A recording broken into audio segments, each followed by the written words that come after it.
semuanya, perkenalkan nama saya Fani Intan Septiagia, biasa dipanggil Fani dengan NIM 2321903. Kali ini saya akan membuat video untuk proyek mata kuliah pengembangan karakter agama. Di video ini kita akan bahas 3 kasus besar yang sudah pernah terjadi sebelumnya sebagai praktik manipulasi keuangan dan kecurangan sistematis menjadi bumerang yang menghancurkan segalanya. Kasus yang pertama, mega korupsi Jiwasraya. Masalah ini sebenarnya sudah berakar sejak lama. Pada periode 2006 hingga 2007, Jiwasraya sudah mencatatkan ekuitas negatif sebesar 3,29 triliun karena aset yang dimiliki jauh lebih kecil dibandingkan kewajibannya.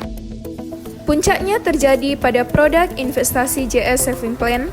Modus yang dilakukan oleh para pelaku termasuk Beni Jokro Saputro dan Heru Hidayat adalah dengan melakukan manipulasi perdagangan saham atau sering disebut goreng saham.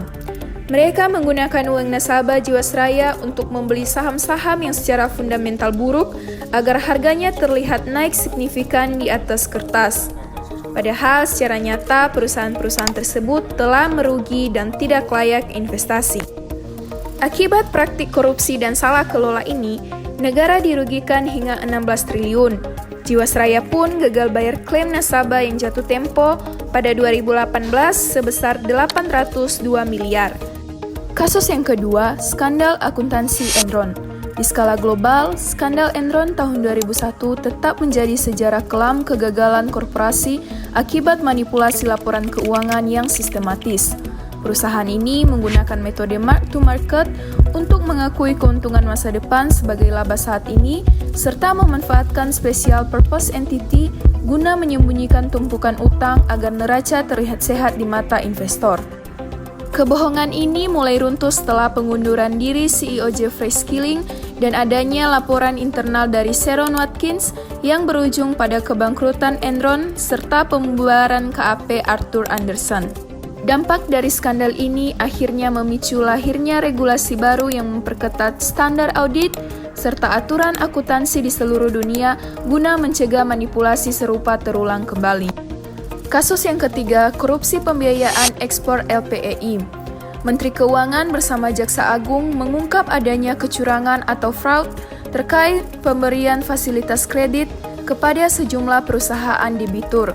Total outstanding pinjaman yang terindikasi bermasalah mencapai 2,5 triliun.